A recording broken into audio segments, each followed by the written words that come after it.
Y'all ready to be history? Get started. Welcome. Hi. Hello, everyone. To the Pro Audio Suite. These guys are professional. They're motivated. With Tech to the VO stars. George Whittam, founder of Source Elements. Robert Marshall, international audio engineer. Darren Robbo Robertson and Global Voice. Andrew Peters, thanks to Tribooth. Austrian Audio, making passion heard. Source Elements. George the Tech Whittam. And Robbo and AP's international demos. To find out more about us, check theproaudiosuite.com. Line up, ladies! Here we go. And welcome to another Pro Audio Suite, thanks to Austrian Audio, making passion heard. Now, talking microphones, I'm going to clear out a few of mine. I've got three that I'm selling, if anyone's interested, by the way. Free plug. Two Gefells, one an M92.1S, which is a tube or valve mic, depending on which side of the pond you're on. A M930 Gefell, the M930 Art, one of only 80 made, limited edition, to celebrate 80 years of George Neumann. And I have a very well used, but working perfectly, C414EB with the nylon capsule. They are going. And the reason they're going is because I'm looking at animation and what you need for animation as far as microphones are concerned. And we were sort of scanning around looking at Arcane last week. And I was watching behind the scenes, and guess what they were using? U87s. U87s. And 41.6s. Ah, there you go. So they have the U87 close mic, which is probably about a foot anyway, and then another that looked about a foot and a half, maybe a bit long further back, was the 41.6. You and I were talking about this, and I'm interested to know the why and the wherefores about that. I wonder whether it's because if they're just recording dialogue, they don't know in the room whether it's going to be sort of a close-up shot or a shot further back. And so they've given them a couple to choose from in terms of perspective, whether they're close up on the mic or not. I don't know. Do you know, Robert? I have no idea. I think that's part of it. It gives you two perspectives, and you don't get the 41.6 farther back doesn't have such proximity effect, and then the U87's super warm and that's right, kind of more intimate. And also the 41.6 is more directional, so you can actually, instead of having a cardioid like 3 feet away, picking up everything, at least you can sort of narrow the target a bit. I think it's very clever. Very cool. Yeah. Anyway, sorry, I digress. I just wonder about the specific need for a 87. Well, it's like, sort of like the 416, whether it's it's a standard, but in a way, the question is, what is it? The 103? Isn't there one of those that's supposed to be very, very U87 like without emptying your pocketbook of all $3,000 and the TLM 103? Yeah, I thought there's one that's supposed to be 87 like and gives you the cardioid-ish performance of an 87. 103 is 87 like, is it? I don't know. I could be wrong. Well, what capsule does the 103 use? Is it the K? What's it? A K?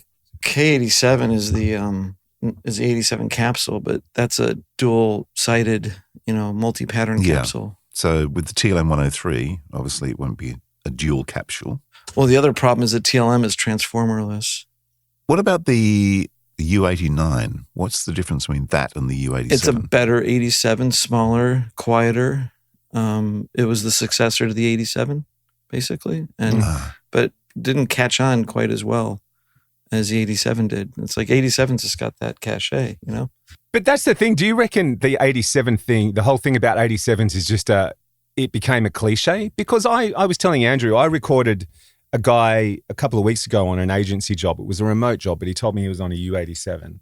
And I can only presume that he was. And I was so underwhelmed by the sound.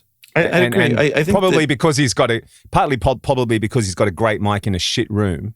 Yes. But it was so underwhelming. It was so like, oh, okay, if you say you are, sure, okay. I think that 87s were... Did you buy it off Temu? Yeah, you never know. Yeah, exactly. They definitely got the body down. I don't know. I think that the 87 is technically not the greatest mic out there, but it just has the cachet and the legacy, and it does have a sound that works with a lot of people, but it's not necessarily for everybody. They're certainly darker than a 414, for example. Well, the 818, it takes on the C12, which is obviously a bit more top end than a 87. And it depends on the voice too, because I know there's quite a few studios, obviously, in Australia that are full of 87s, which I always find slightly odd based on the Australian accent and the tone of an Australian accent, which is quite nasally. Yeah, you've said and the this one a few thing times. that U87s have is that honk. nasal honk. Yeah. Well, I mean, maybe that's accentuating the Aussie accent, you could say. Yeah. So, Nothing but wrong with I that. think an 87 might work really well with a lighter female voice, maybe. I'd be interested to hear, I mean, because the reason for this, right, is Somerset, Andrew's daughter, is getting some and hoping to get into some more animation work. Well, the good thing for her is that this is the other thing. She's been signed by a big American agent as an American. Yeah, that's right. So as far as the work she gets auditions for and expectations. and expectation to do the work everything will be as an American, which is kind of cool. Which she a Californian or She's like, what do you call it? Like if it's your the standard English, which is like nothing. No one actually talks like that. Canadian. Yeah. Well, my point was going to be, though, I'd be interested when you do end up picking up one. I'll be interested to hear, a comparison. This is 416. This is the 818. This is the U87. I'd be interested to hear. And they also vary so much because I know of the studio in New York that I used to go to quite a lot was a really old 87. I think it was a 1970s, early 70s 87. And they sound quite different to... I was going to say they could, yeah. And especially, I mean, even just an older capsule in general can sound so much different to a brand new one. But I think the guts of the early ones are different to the guts of the new ones. Well, there's the AI and the non-AI, which is a significant noise floor difference. That's one thing. And then the really old ones were actually designed, if you didn't know it, to run off of a battery as well as phantom power.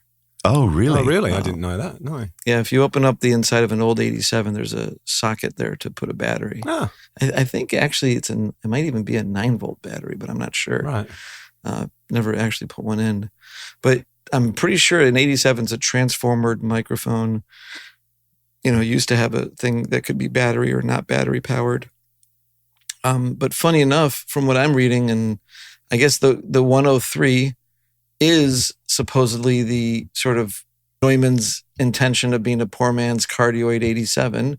It uses the K103 capsule, which is a direct derivative of the K87 capsule found in the U87, except it's single-sided, which makes sense for cardioid only. The Neumann presence, like the U87, it features a presence boost in the upper frequencies, which not as much as a 414. Making the vocals sound incredibly direct and clear. And actually, the 103 is quieter than the 87 by almost 6 decibels. Although and that's the AI. It's quieter than the AI. See, I would if I had the choice, if I was recording a female, well, even here, because I've got both mics, I would always use a 103 over a 416 any day. But do they accept a Always. 103? I mean, are they saying an 87? No, I'm sorry. I'm or just saying nothing? for me in general. I mean for don't think Somerset. Are they basically saying if you don't have an 87, you're fired? No, but I do remember when COVID hit and everyone had to scuttle off home and set up their home studios and stuff like that. A lot of the agents were sending out stuff saying you must have. And one of the must-haves was a U87, which I always thought was kind of weird based on the fact that most of the environments that people were setting up in was shit. And here's the other thing, right? Go and buy a U87, but we're not going to pay you for your home studio. Yeah. That's I like, mean, an 87's like, what are they, like $3,000? Would be, US, yeah. Not I mean, a I cheap think they're mic. like close to 5,000 Australian, 4.8, I think. Yeah. No, more. Yeah, 5. No, they're more than that, I think. I can't think of any situation if someone asked me what microphone should I buy for my home studio where I would tell them to go and buy a U87. I honestly can't. Well, not here in Australia anyway. I think of it more as one of those mics that, like, you need it as a studio owner. It's a badge, and I think that there's far more affordable mics that can get you at least as good a sound. Similar results. Yeah. I mean, not to toot the horn, but I really think the 818 at $1,200. What's an 818? $1,200, something like that. US, I've yeah. recommended 818s to half a dozen people, I reckon. Cleaner, better, all more seriousness, Yeah, and there's so many reasons I think it. Absolutely. I love this mic. It's by far my favorite mic. Yeah, it's just so much better of a deal, and the performance is at least there. I mean, they're gonna have a different character of sound, but they're in the end they're both highly professional. And Well, if you think about what the 818 is, it's actually a modern take on the C12. mm-hmm. Yes, that's right.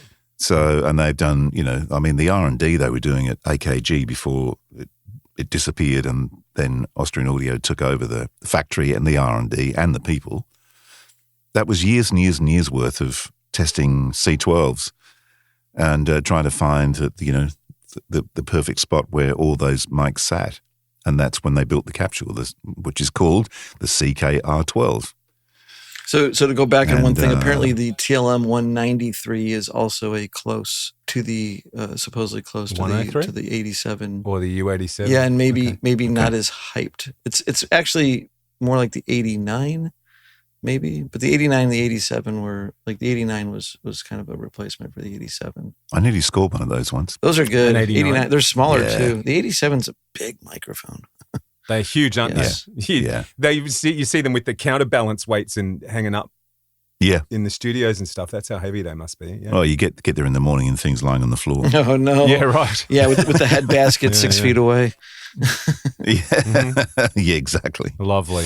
That's just what you'd want to find, isn't it, really? Yeah. Insurance company. Yeah. Now, George was talking about that mic. Was it TLM 193, did you say? Yeah, the 193 it's probably more expensive, but it's capsules based on the 89, but it says here that it's less hyped than the 103. Because the 103 has got quite a bit of crunch at the top, isn't the 103 seems to be a little bit brighter than the 87, and that's probably due to being transformerless, and the transformer adds, some warmth and a little bit of that fuzzy, what we call warmth. Yeah. It's interesting that they don't make any of those, they're all TLM series. So there's nothing with a transformer that really replaces it in a sense. Well, it's funny because the Gefell I was talking about, the M930, smooth, that's transformerless, but they did do one with a transformer. Mm-hmm. I can't remember the name of that one now. Well, it was a 930. There's a lot of ones. Like, you look at the Audio Technica series and the 4047, I think. So you have like the 4033 and the 4040 and the 4020, and those are all transformerless. But then Audio Technica's got the 4047 specifically. They threw a transformer in there just to color it up. Yeah. Here's a rundown of the 87 versus the 818, according to the internet. The 87 will be warmer and more forward in the mid-range. The Austrian Audio 818 will be more transparent, modern sounding with more linear mids. In other words, not so forward in the mid-range. The 87 will have a relaxed top end. The Austrian 818 will have a sparkly and high detailed top end. The 87 is industry standard for voice, less flexible features. Exactly from the internet. The Austrian Audio is insanely flexible with a dual output and app control. Yep. 87 transformer coupled output, vintage character and warm. The Austrian Audio 818, multipolar patterns, more useful in post-production, and transformerless. Boom. I think what it doesn't mention here is I believe the 818 is quieter. Yeah. Mm-hmm. Well, that would make sense. Yeah. But if you think about historically when you had, you look at Abbey Road back in the 60s, so they would have had 67s. 67s, and they had C12s. And 47s. Yeah. But if you look at the 67 and the C12, actually they do a 40, that's not really matter, 47, 67, whatever. But the C12 was also a tube or valve mic, but had a lot more sparkle than the 47 or 67. Mm-hmm. So it's always been thus. Yes, it has been. And continues with Austrian Audio. And the 47 is, I believe, even darker than the 67. And I think the 67 actually is a little bit brighter than the 87, but I'm not sure about that. The 67 is a really good mic, I have to say. Like, even though the 87 and the 67 should be the same, they say the 87's like a transistored version of the 67. The 67 is, I think, much more smooth from my experience. I've used both. Yeah. The 67 is a pleasure to use for sure. Yeah. Well, it's kind of similar to the M92.1, the Gefell. Yeah. People swear by them. They're the UM57, which is what they would have been back in the 50s, 60s, the UM57, which was the Gefell microphone. Yeah, that was one that had the M7, the Russian or the East German M7 capsule version. Yep, which was actually the real M7s because that's where all the tooling was. Yep, correct, and still is. And the Gefell, I've got the M92.1S has the M7 capsule. So there you go. I guess they say the 87 is actually brighter than the 67. But I'd say the smoother. Maybe that's what they mean. But so, is it worth investing in a U87?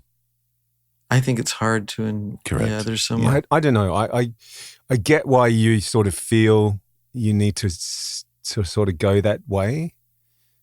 But at the same time, given your mic locker, I kind of wonder, if they turned around and said, if you got a U87, but you turned back around and went, well, actually, no, but I've got blah, blah, blah, blah, blah. I think it makes a difference for a studio who's selling time and selling mics, but does it really make a difference? You're still running the mics through a preamp, and that's, and the room. So there's many other things at play, really. Well, this is it, right? There's so many other things that color it, and that's what I'm saying. I kind of, look, the only thing I can sort of wonder whether maybe this is the reason behind it is maybe for some reason on the post-production side, they want a standard mic. So regardless of everything else, they want the voice record. This is the microphone we want you to use because we want a standard mic across the whole production.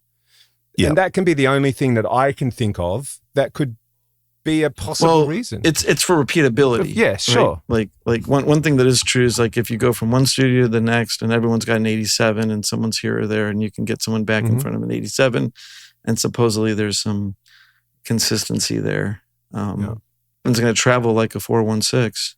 Of course not. Who's going to travel with a U87? I wouldn't be putting one in my bag. No way. It's like, anyway, but yeah, that's about the only thing I can see because it's always miffed me, this whole, you must have and it is probably more prevalent in the States than it is here.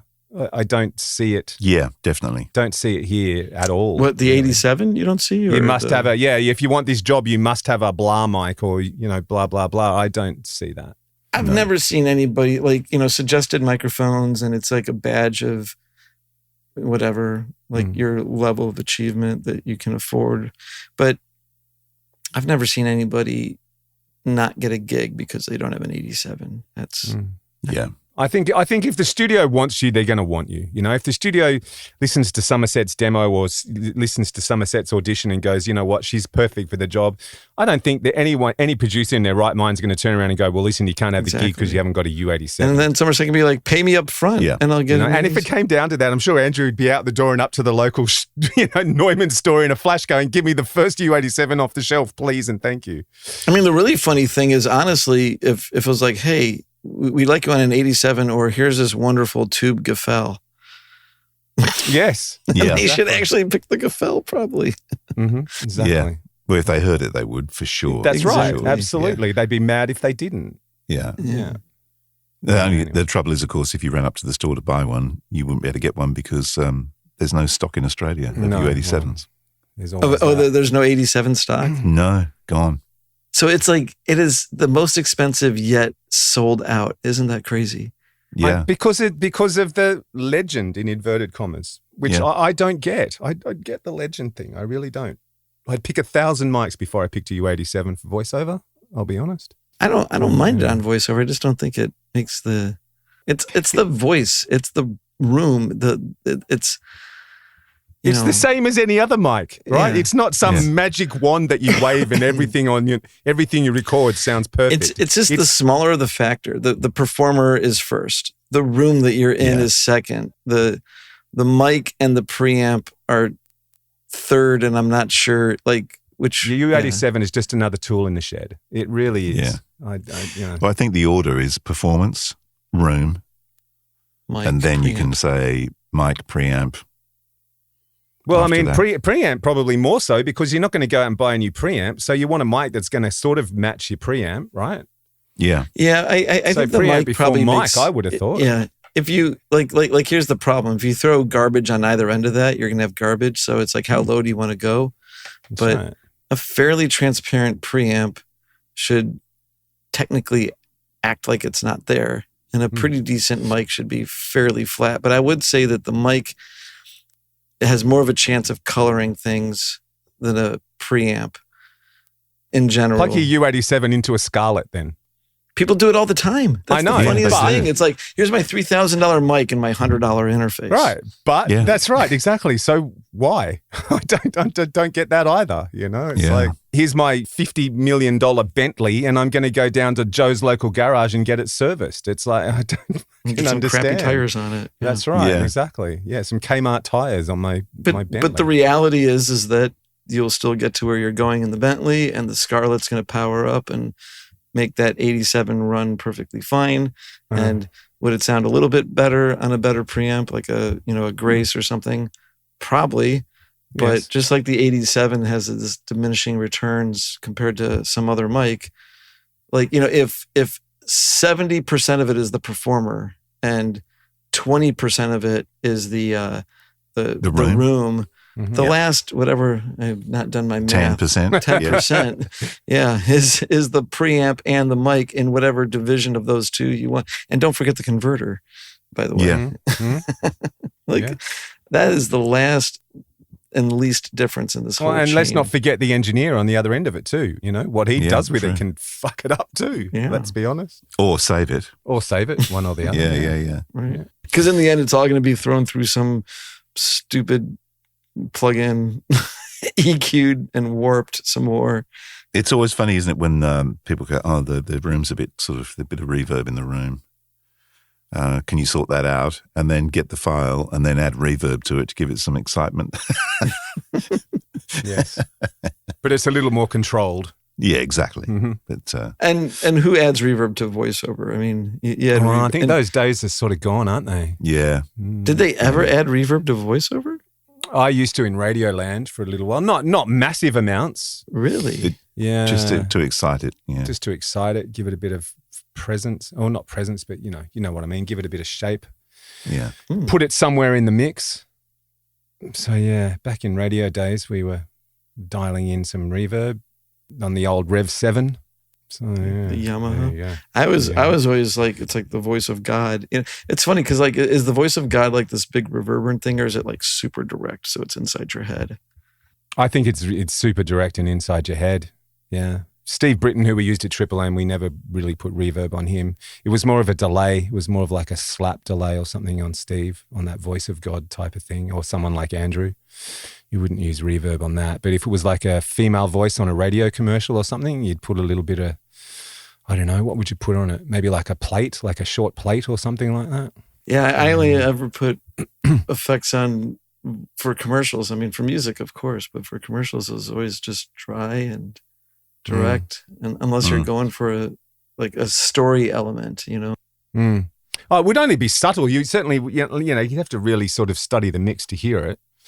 It would be there, but it wasn't sort of an in-your-face element. No. I wonder what they used to do with Don LaFontaine.